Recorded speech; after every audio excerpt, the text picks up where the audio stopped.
Olá, sejam muito bem-vindos a mais um podcast Segredos de Justiça, onde o mundo jurídico vira resenha. Nossa entrevistada de hoje é uma referência na área de pesquisas, e sim, pesquisas jurídicas. Hoje nós vamos conhecer um outro universo, mas detalhe, ela não começou pelo direito. Seja muito bem-vinda, doutora professora Elda Bussinger.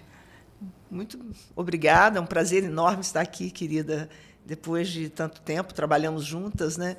E hoje estamos aqui nesse podcast. Tenho muita satisfação em vir aqui. Ah, obrigada. Mas olha só, a senhora nasceu praticamente num universo jurídico. E aí, né, aquela pergunta, por que não o direito e sim outra faculdade? Na realidade, a minha mãe era advogada, era do direito. Minha mãe era também professora, né? Tinha dois cursos superiores naquela época. Eu tinha o curso de filosofia, né? Ai, que lindo. E de direito. E eu, enfim. E meu pai tinha cartório. Na realidade, antigamente nós falávamos assim. Não, meu pai é dono de cartório, né? Era tabelião, porque naquela época passava de pai para filho. Exato. Né? Então, eu nasci nesse ambiente. Acho que havia uma expectativa da minha família de que eu seria, antes da Constituição de 88, se falava herdeira, né, do cartório. Do cartório, sim. Do cartório. Mas eu não quis, ainda que eu já quisesse o direito. Eu acho que o cartório não era a minha... Eu não tinha como uma imagem, objetivo, como ideal a questão do cartório, ainda que ele pudesse me dar uma estabilidade. Sim. Né? Mas eu tinha outros interesses, eu queria ver outras coisas, eu queria sair, eu não queria permanecer no interior. O cartório de meu pai era em Mimoso do Sul. Eu, na realidade, nasci no Alegre, Ibitirama, né? Hoje Ibitirama é uma cidade. Mas eu nasci no Alegre e nós fomos para Mimoso, onde meu pai tinha o cartório. E eu cresci lá. Então, acho que talvez naquele momento eu tenha dito que eu não queria o direito, porque se eu dissesse isso, talvez ficaria implícito que eu seria a responsável pelo cartório. E desde muito cedo eu sabia que não era aquilo que eu queria. A questão burocrática, a questão não me interessava. Eu sempre tive um interesse pela educação. A educação sempre esteve posta para mim. E a educação jurídica também. Mas acho que eu fiz um bypass. Acho que eu fiz uma curva antes de chegar aonde eu efetivamente desejava, que era o direito, mas especialmente a educação, especialmente o ensino. Eu acho que eu sou uma educadora em essência. Eu me lembro, meu primeiro dinheiro, o primeiro dinheiro que eu ganhei foi com 14 anos, dando aula particular. Olha aí. Então, tá acho vendo? que eu nasci para essa questão da educação mesmo. Eu gosto, me sinto bem, sou feliz com isso. E é uma referência. Escolher enfermagem foi curiosidade? Ou foi vocação? Não, vocação você fala que é um ensino, de fato, Sim. né? Por que escolha de enfermagem? Eu acho que não foi assim uma escolha. Eu estava fazendo cursinho, eu estava muito bem no cursinho, naqueles simulados. Então, a gente fazia vários vestibulares, os diretores estimulavam a que fizéssemos vestibulares.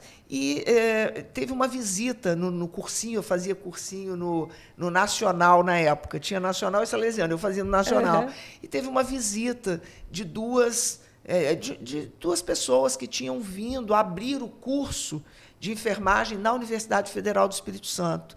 E aquelas mulheres, eu sempre fui muito ligada na oralidade, aquelas pessoas que falavam bem, e duas enfermeiras muito bem vestidas, caracterizadas como enfermeiras. O Espírito Santo não tinha curso, né, não tinha nível superior de enfermagem, e elas vieram do Rio de Janeiro, da Escola de Enfermagem Ana Nery, falaram muito bem, moralidade bonita. Eu fiz o vestibular, passei, me encantei, e, de repente, não, acho que eu decidi fazer. Não era, eu não sei explicar muito bem o que me levou, mas, ao mesmo tempo, não tendo sido uma escolha, foi algo assim engrandecedor na minha vida. Eu acho que eu vinha de uma família muito bem estruturada, com as coisas muito bem organizadas, né, do ponto de vista familiar, do ponto de vista de não ter tido encontro com a miséria, com a doença, com a dificuldade da vida. E, nesse curso, eu tive esse encontro. Eu me encontrei com pessoas muito vulneráveis, com pessoas muito pobres, com pessoas que passavam muita dificuldade. E, ao mesmo tempo, eu tive um curso que foi muito potente intelectualmente. Ele não era um curso estritamente técnico, né? Eu estudei grandes teóricos nesse curso. Por exemplo, eu estudei Michel Foucault, eu estudei os grandes teóricos que nós estamos habituados nas ciências sociais, nas ciências humanas, e eu estudei no curso uma carga de filosofia, uma carga de sociologia, de ciência política, e me encantei com a questão da política pública da saúde. Então, acho que eu acabei permanecendo também, porque ele me aproximava do direito, na medida em que me aproximava da política pública de saúde e, portanto, do direito à saúde. E, ao mesmo tempo, esse curso humanizou a visão jurídica? A sua visão jurídica? Eu acho que a visão que eu tenho hoje do direito e de como eu não gosto da expressão operador do direito, eu gosto da expressão jurista, né? Eu acho que os juristas estão muito pautados numa formação keynesiana, muito normativista, dogmática. Sim. E eu trago desta primeira formação uma visão humanista. Eu trago uma visão de política pública, de direitos, né? De direitos humanos, de justiça social. E eu acho que isso humaniza a minha aproximação com o direito, que logo se deu também. Eu fiz o meu mestrado, doutora, fiz todos os cursos, né, toda coisa dentro da área da saúde, e, ao mesmo tempo, fui me aproximando na Universidade Federal. Eu entrei como professora na Universidade Federal do Espírito Santo, muito novinha. Então, eu comecei logo a dar aula na área da saúde. Eu fui professora da Universidade Federal por 33 anos, na área da saúde, mas sempre direcionada para bioética, para políticas públicas, para direito à saúde, para as questões ligadas às humanidades. Então, acho que isso me deu uma visão diferente do direito. Um direito que busca a justiça social, um direito que busca a compreensão das vulnerabilidades. Então, eu acabo, como professora, me aproximando desse universo da justiça, e não meramente de um universo das leis. Eu não sou uma pessoa das leis, eu sou uma pessoa da lei, da norma enquanto regra, mas da norma enquanto princípio. Então, eu tenho muito essa aproximação. Não é pela imposição da regra, sim, né? Mas por um direito mais de matriz principiológica, fenomenológica, mais humanista. E, depois de toda essa formação, que foi optar por ainda se formar em direito? Sim. Por uma inquietação intelectual? Não, o direito sempre foi um desejo. Como eu digo, eu fiz um bypass aqui na saúde e que eu sou extremamente grata por ter feito.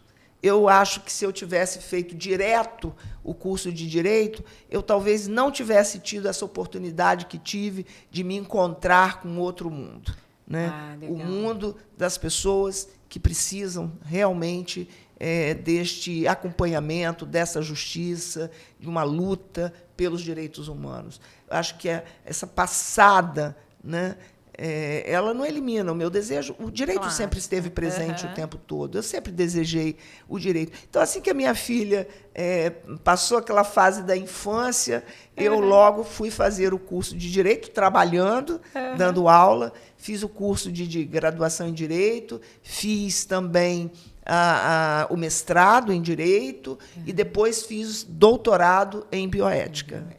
Então, eu tenho, na realidade, 2 formações completas. E o que mais lhe seduz? Argumentar num processo ou construir ideias? Eu sou uma educadora. Eu acho que, por excelência, eu sou uma educadora. Eu gosto da sala de aula, eu gosto desse diálogo que se trava com o aluno, eu gosto da inquietude da sala de aula. Sala de aula nunca é tudo muito certinho, né? Você entra para ensinar e você aprende ao mesmo tempo. O aluno te provoca, o aluno te instiga. Sim. Eu sou uma pessoa do debate, eu sou uma pessoa da controvérsia. Então, eu gosto da controvérsia, eu gosto do debate, eu gosto desse processo de ter que sistematizar o pensamento para que você não... Eu não digo que eu seja uma pessoa para ensinar meramente um conteúdo. Eu não sou uma pessoa conteudista. Eu sou uma professora, uma educadora, que, na essência da palavra, assim, busco trazer para fora, tirar alguém de um lugar para outro, sem necessariamente que essa pessoa siga a trilha do bezerro, a mesma trilha que todos caminhariam. Fazer uma segunda graduação, com todas as especializações e tudo mais, exige coragem, disciplina. Como foi esse momento? Que a senhora explicou aí, né? Logo depois que passou aquela infância mais que a gente precisa se dedicar tanto, né? Não foi fácil. Foi muito difícil, por vários motivos. Primeiro, que eu fazia o curso de graduação em Direito ao mesmo tempo que eu tinha cargos na universidade. Então, eu não apenas dava aula, mas eu também tinha gestão. Além da gestão, eu dava cursos de políticas públicas, de especialização, junto com a Fundação Oswaldo Cruz, a Escola Nacional de Saúde Pública. Eu tinha articulações com o Ministério da Saúde, com outros ministérios. Então, ao mesmo tempo que eu viajava muito, eu fazia o curso de graduação e viajava muito. Eu ia para Brasília, ia para o Rio de Janeiro, eu dava palestras em vários lugares, né? Eu fiz diversos projetos ao mesmo tempo. Então, a minha vida não foi uma vida linear. Foi uma vida com muitas provocações, com muita instabilidade. Instabilidade, eu digo, no sentido de fazer muitas coisas, né? Ao mesmo tempo, com uma estabilidade familiar, né? Então, eu acho que eu tive essa estabilidade familiar ao longo da minha vida, né? Uma família, pai, mãe, irmãos, numa organização familiar muito estruturada, ligada ao ensino. Minha mãe era uma mulher muito ligada ao ensino, né, à educação. E meu esposo também. Então, nós tivemos minha filha, uma filha que eu não tive nenhuma dificuldade, nenhum trabalho. Eu tive uma estrutura que me permitiu sonhar e voar. Eu digo isso, eu tive uma base, uma estrutura. Essa estrutura me permitiu alçar voos, me permitiu arriscar. Então, eu estudava à noite, trabalhava muito durante o dia, fazia outras coisas durante o dia e viajava, mas eu sempre tive assim, uma organização para o estudo, para o pensamento, né? E muita facilidade. E eu diria que também a minha formação anterior me deu uma facilidade no aprendizado. Porque o direito é muito hermenêutico, né? O direito vive da hermenêutica, o direito vive do processo interpretativo. E eu já tinha trazido isso da academia, como professora da Universidade Federal do Espírito Santo. E eu também tinha trazido isso da minha formação religiosa. Eu sempre trabalhei numa perspectiva calvinista, do protestantismo calvinista, muito ligado à educação, muito ligado a esse processo hermenêutico de interpretação de textos. Então, eu tive facilidade com o curso de Direito por conta disso. Quando foi no período do mestrado, eu já estava, um pouco antes, no processo de aproximação com a FDV. Então, eu entro na FDV 2 anos antes do mestrado ser aprovado. E eu vou para a FDV para criar esse ambiente de pesquisa propício para um curso de mestrado. Então, as coisas foram se ajustando, né? E eu sempre fui uma pessoa com uma capacidade de concentração de energia. Então, por exemplo, quando eu fiz o meu mestrado em Direito, eu já tinha um outro mestrado. Quando eu fiz o mestrado em Direito, eu estudei questões da saúde. Então, eu estudei direito à saúde. Então, a minha dissertação de mestrado, eu fiz análise da judicialização da saúde no Brasil, que era um fenômeno importante naquele momento, né? E eu, então, estudo algo que eu já dominava, porque eu já tinha sido também gestora no governo do Estado, e eu, então, já tinha uma experiência da gestão pública e tinha experiência de vivenciar na gestão os problemas ligados à judicialização da saúde. Então, eu sempre busquei harmonizar esses conhecimentos diversos. Então, eu fiz muita coisa, mas eu direcionei essas coisas. Que legal. E à frente do setor todo de pesquisas da FDV e outras pesquisas realizadas, qual foi a pesquisa mais desafiadora ou inusitada que a professora já acompanhou ou realizou? Olha, eu lidero um grupo de pesquisa no CNPq. Eu sou pesquisadora do CNPq. Né? Então, eu tenho o privilégio de fazer parte de um grupo de talvez 101, 110 pessoas, não sei exatamente o número, no direito que tem esta qualificação de pesquisadora do CNPq. Que maravilha. Isso para mim é um privilégio, né, uma honra. E eu fiz muitas pesquisas ao longo dessa trajetória, muitas pesquisas interessantes. Na realidade, o meu grupo de pesquisa, o grupo de pesquisa que eu lidero, é sobre políticas públicas, direito à saúde ambiental e bioética. Então, eu trabalho na bioética com os dilemas morais. Então, eu trabalho com aborto, com eutanásia, eu trabalho com pesquisas com células-tronco, eu trabalho com os desafios ligados aos dilemas morais do início e do fim da vida, mas eu trabalho também com os dilemas morais ligados à bioética, à política de saúde. Fizemos várias pesquisas. Eu fiz uma pesquisa, dentre muitas, e uma que eu gosto bastante, eu fiz junto com mais 9 universidades brasileiras, o FRJ, o FMG, o USP, e eu liderei diria assim, uma perna dessa pesquisa, uma parte dessa pesquisa, que estudou a questão das organizações sociais da saúde. Nós fizemos, que era o processo que nós chamamos de privatização da saúde, ou seja, transferência do dinheiro público para o privado por meio das organizações sociais da saúde. Essa pesquisa foi encantadora, ela tinha dezenas de pesquisadores do Brasil inteiro, uma pesquisa também financiada pelo CNPq, tivemos várias publicações, uma pesquisa encantadora. Olha, que legal. E que outras, assim, a gente gosta muito de saber das histórias, dos bastidores dessas pesquisas. Já se emocionou com alguma pesquisa, assim?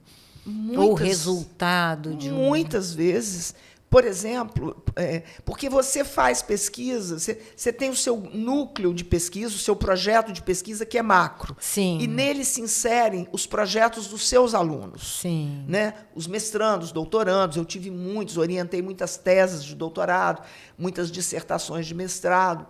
Uma pesquisa que me encantou bastante foi na época em que a questão do Zika vírus estava, né, no auge, tinha pipocado no Brasil essa questão, e eu tive uma aluna, doutoranda, que era ela era defensora pública, Ellen Nicásio, uma querida, uma pessoa muito querida.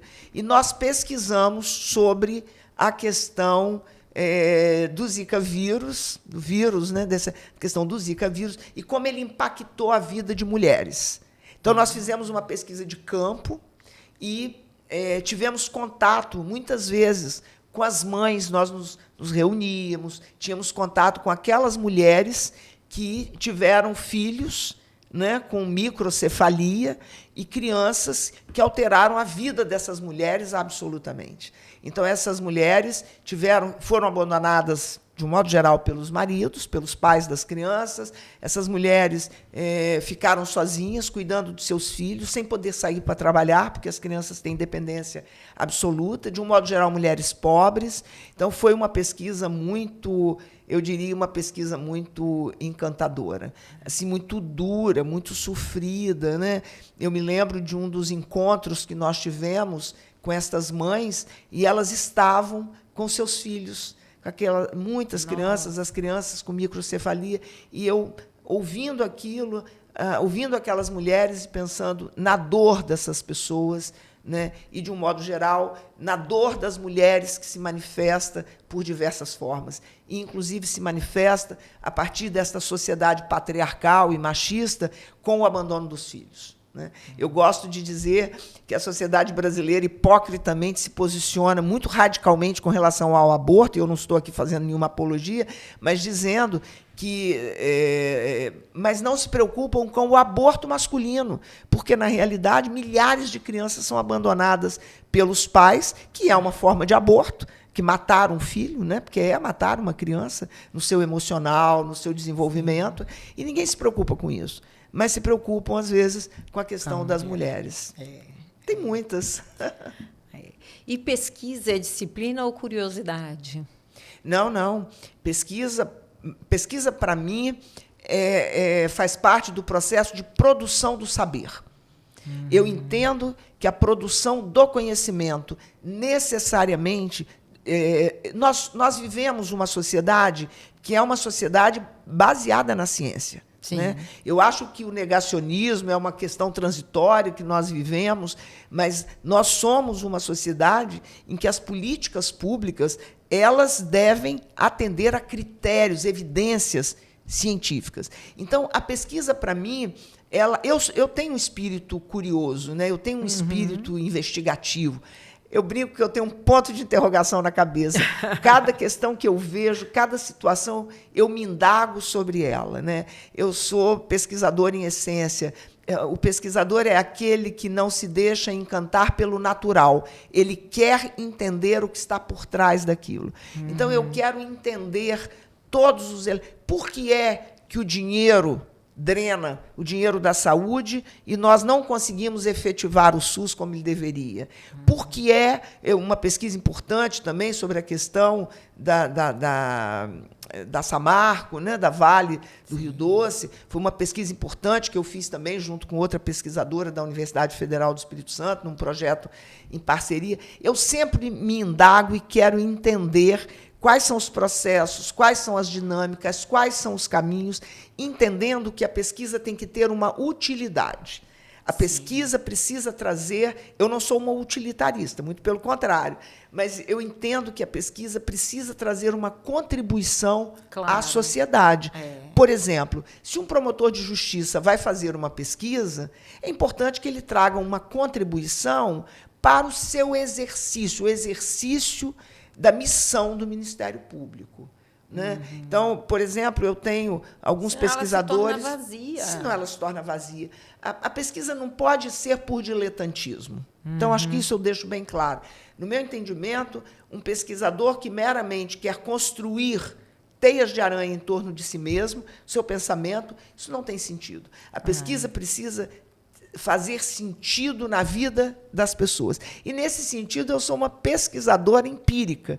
Eu gosto de pesquisas empíricas. Não que eu não faça pesquisas teóricas. Eu faço pesquisas de natureza teórica, né? Mas de matriz racionalista. Mas eu sou, em essência, uma empirista, alguém que gosta de ir ao mundo da vida. Eu tenho pesquisas que são desenvolvidas, por exemplo, com agrotóxicos, né? E eu, nessa pesquisa com agrotóxicos, estudando, né, as consequências do agrotóxico e o direito à saúde a partir disso, eu fui a campo com produtores rurais. Olha que legal. Desenvolvemos projetos de pesquisa, projetos de lei para que o município pudesse comprar esses alimentos, né, para que esses agricultores fossem capacitados com agroecologia. Então, eu tenho uma perspectiva. Fiz teatro, né? O teatro, A Morte das Abelhinhas, fiz música para esse teatro.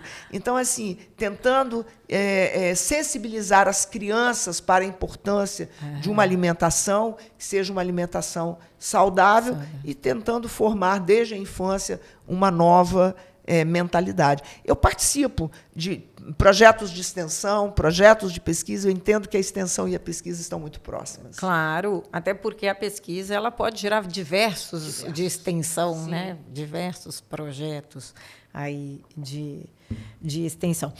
E vamos falar um pouco de alunos. Sobretudo quem faz mestrado, doutorado, a gente brinca que quem está ali estudando, mestrado, doutorado, está a ponto de surtar. Como é que é lidar com os surtos dos alunos? Olha, que legal. Essa pergunta é muito interessante, viu, querida? Veja bem, é um momento especial na vida das pessoas. Sem dúvida. As pessoas entram encantadas. Não, eu sou aquela estudiosa também, que eu gosto e tudo mais, mas a gente é uma realidade, né, da pressão do dia a dia. O aluno entra encantado. No primeiro semestre, ele está encantado com tudo, com aquelas coisas que ele não pensava, aqueles textos que ele nunca imaginou ler, né? Ele começa a compreender a dinâmica de um direito mais aprofundado, né? Ele sai daquelas normativas da graduação e agora ele começa com textos. Então, ele se encanta.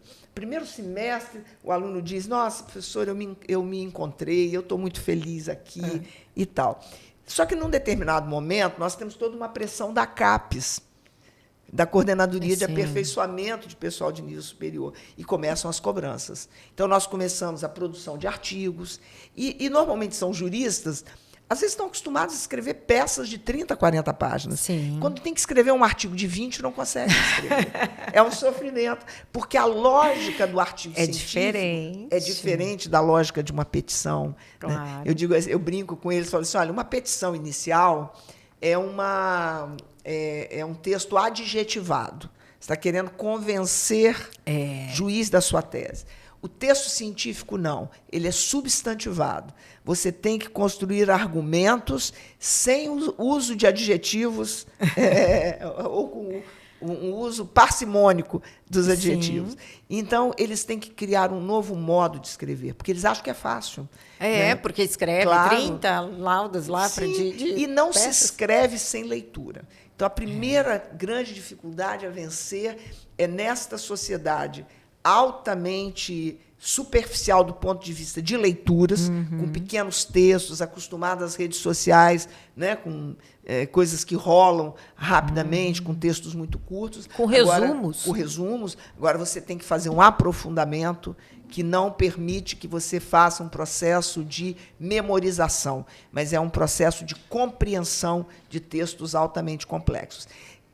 E aí chega um momento que os mestrandos e doutorandos, e é interessante porque são, às vezes, advogados do sucesso, são juízes, são promotores, são professores, são desembargadores, são defensores públicos, são pessoas das mais diversas atuações profissionais. E, de repente, eles se veem na condição de alunos. Eu me lembro de uma juíza em que eu peguei um texto dela, um artigo para corrigir, e eu estava com a caneta vermelha ainda corrigindo na caneta, e eu risquei o texto todo. Ela disse que quase teve um ataque cardíaco quando ela viu aquele texto. Ela era uma juíza que determinava, que fazia as coisas, aquele texto. Então, é um processo de humildade também, sabe, querida? É um processo de pessoas que normalmente... Mas eles convivem com alunos que terminaram a graduação.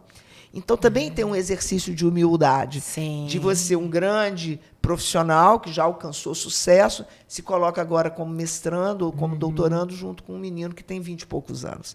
Então, este é um exercício muito belo de humildade. A outra dificuldade é porque cada uma dessas pessoas traz os seus dramas pessoais. São os casamentos complexos, são os filhos adolescentes, são problemas financeiros que as pessoas vivenciam. O período da pandemia foi impressionante. Nossa. O sofrimento dos alunos, né, Nossos também, professores, porque nós tivemos que sair da sala de aula. A sala de aula é um encanto, né? E tivemos que ir para trás das telas que nós não estávamos habituados. Porque a sala de aula é aquela energia. Energia pura. É aquela energia, é delicioso estar ali. Delicioso. Sem dúvida. E aí, de repente, esse professor está atrás de uma tela, os alunos com as telas fechadas. Então, assim, foi um sofrimento de ambos os lados. Mas nós conseguimos vencer isso, sabe? Acho que assim, a gente conseguiu uma aproximação com os alunos, apesar do distanciamento e de pactos que fomos estabelecendo. Enfim, o mestrado e o doutorado não são fáceis. Não. Muitos alunos, a gente brinca que muitos alunos, às vezes, os parceiros não compreendem, né? Os esposos, os namorados, não compreendem porque a pessoa cresce muito rapidamente. A pessoa avança muito rapidamente. E o companheiro, às vezes, não deu esse mesmo passo. Então, o diálogo se torna mais difícil. Tem pessoas que brincam que o risco é o risco de amores que se encerram durante mestrado e doutorado, né? Mas acho que isso faz parte dos processos de crescimento mesmo que nós temos. Claro. Crescer é doloroso. E crescer intelectualmente também é doloroso. Também. Eu costumo dizer exatamente isso. A gente tem um processo de humildade mesmo e de não perder como falar numa sala de aula de uma graduação diferente do debate que você está numa sala de doutorado. Completamente. O nível é diferente. E aí a minha pergunta, como é lidar com esses níveis diferentes dentro da sala de um mestrado, de um doutorado? Porque, como a professora falou, você tem alguém saindo da graduação e tem aquele mais maduro intelectualmente ou profissionalmente. Olha, é muito interessante o seguinte. Nós temos uma estratégia no nosso curso de mestrado e doutorado, que são os grupos de pesquisa, uma estratégia pedagógica. Sim. Os grupos de pesquisa se reúnem às sextas-feiras. E, nesse grupo de pesquisa, nós temos alunos da graduação, do mestrado, do doutorado e do pós-doutorado. Olha que então, legal. no mesmo grupo, sentado normalmente em rodas, nós discutimos com alunos desses 4 níveis. Fantástico. E os doutores, né? E os doutores. Então, esses alunos, eles dialogam. Um menino que participa, um graduando que participa de um grupo de pesquisa, ele não será o mesmo. Não. Ele estará participando de um alto nível de discussão. Sim. Isso faz muita diferença. E, normalmente, esses graduandos, eles vão se encantando com a pesquisa e publicam. Nós temos publicações de artigos com alunos da graduação que são fantásticos. Alunos de graduação que publicaram em revista A1. Nossa! No Qualis A1. Então, de alto nível. Então, eu acho que essa diferença, nós, professores, precisamos ter a capacidade, a sensibilidade de ver, olha, eu estou aqui com um aluno do pós-doutorado, do doutorado, mas o aluno da graduação não pode ser abandonado, não pode ser humilhado, ele tem que se sentir parte daquele processo. Então, acho que... Agora... Pelo contrário, né? Porque ele avança junto com todos aqueles, aprendendo. E tem uma coisa interessante, que é a seguinte: às vezes o aluno da graduação está menos comprometido com os discursos controlados e ele solta pérolas maravilhosas. É mais ousado. É mais ousado. Ele não tem o medo de errar. Se você pega um profissional altamente conhecido, ele vai ter medo de falar alguma coisa, ainda que pense, de errar. O aluno não. O aluno está livre nisso, se nós dermos essa liberdade, né? Claro. Então, é fantástico isso. E eu penso, eu sempre trabalhei no sentido de que o aluno da graduação tem que estar misturado com mestrado e doutorado. Por quê? Porque ele oxigena todo o processo de produção do conhecimento. Eu sou uma encantada pela educação, né? Então, assim, e a educação jurídica. Mas eu também gosto, por exemplo, eu desenvolvo atividades em escolas públicas, por exemplo, com alunos do ensino fundamental, às vezes, com projetos de extensão. E nessa caminhada toda, dentro da área de educação, qual a diferença hoje do aluno de 10 anos atrás? A diferença é enorme. Não adianta nós acharmos que que nada mudou na sala de aula. Mudou. Tudo, né? Mudou. Por vários motivos. Primeiro, que o tempo é um tempo muito acelerado. As pessoas vivem uma vida muito acelerada, muito superficial, né? As relações que se estabeleciam, por exemplo, num curso de mestrado, doutorado, que você ficava junto, né, compartilhando, isso mudou muito. As pessoas querem cada vez menos aprofundamento, e mais conteúdos rápidos. Então, o grande desafio do mestrado e doutorado é nós não nos perdermos nisso. É nós, professores, termos a consciência disso. Eu, por exemplo, estou vivendo uma experiência agora, era muito desafiador para mim dar aulas enquanto os alunos estavam no computador e no tablet trabalhando. Isso me incomodava, às vezes. Por quê? Porque eles dispersavam com aquilo. Então, já tem 2 semestres que eu estou trabalhando, fiz um pacto pedagógico com os meus alunos do mestrado, doutorado. Olha, durante os nossos encontros, os celulares e os computadores ficarão debaixo da carteira ou em outro local, dentro das bolsas. Eu achei que eu fosse ter uma resistência. Não tive. Os alunos aceitaram. Estou falando da pós-graduação em estrito senso, não estou falando ainda na graduação. No grupo de pesquisa também. O aproveitamento dos alunos é outro. É outro. Eu tive um aluno que ele desaprendeu a escrever. Ele só sabia trabalhar no tablet. Foi um desafio. Um mestrando. Um doutorando. Um desafio enorme. Eu disse, não, vamos reaprender a escrever. A letra cursiva, né? Vamos reaprender a escrever. Então, eu penso que nós precisaremos pensar em estratégias ousadas. E agora temos um outro problema, que é a inteligência artificial. Sim. Nós convivemos durante décadas com o risco do plágio, dos alunos plagiarem. O plágio quase que era uma cultura, né? Que a gente lutava todos os dias. Mas agora nós temos um problema, que é a inteligência artificial. É a criação de outro, né? Sim. Então, quando nós pensamos nesta nova modalidade, né, na inteligência artificial generativa, de como que esses processos de construção de textos são aperfeiçoados, isso traz uma exigência para o professor muito maior do que no passado. Então, nós que não fomos, eu, por exemplo, que não fui forjada dentro da tecnologia, estou tendo que me forjar na tecnologia, não apenas para eu aprender a usá-la, manejá-la, mas para que eu esteja atenta que o processo de produção intelectual não fique comprometido. Então, desafio. É um desafio para nós e um desafio para o processo educativo. Então, hoje nós estamos vivendo esta 4ª revolução industrial, ela afeta nós, professores, de uma maneira significativa. Nós não podemos negar.